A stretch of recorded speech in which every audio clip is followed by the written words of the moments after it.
Good day, Sir Madam. I'm Annalisa Esteban, 25 years old. I'm a Filipino.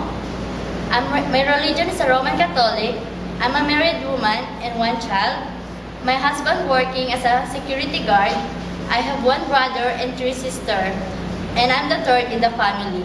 Good day to you, Miss Annalisa. How are you right now? Yes, Sir Madam. I'm fine, thank you. Okay, so what do you think are the right attitude and characteristics of a good domestic helper? Sir Madam, it must be loyal, honest, patient, and responsible.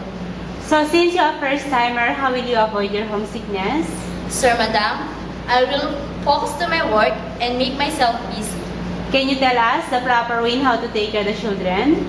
Sir Madam, I will treat them as my own child and I will take them bath every day and I give them food at the right time and take them vitamins every day.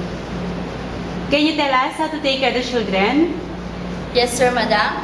I will give them the proper foods and giving them bath every day and love them as my own child.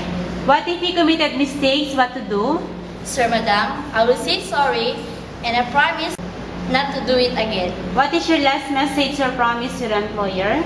Sir Madam, please do hire me and I promise to finish my 2 years contract and do my duties and responsibilities. Thank you, Miss Annalisa, and good luck. Thank you, Sir Madam.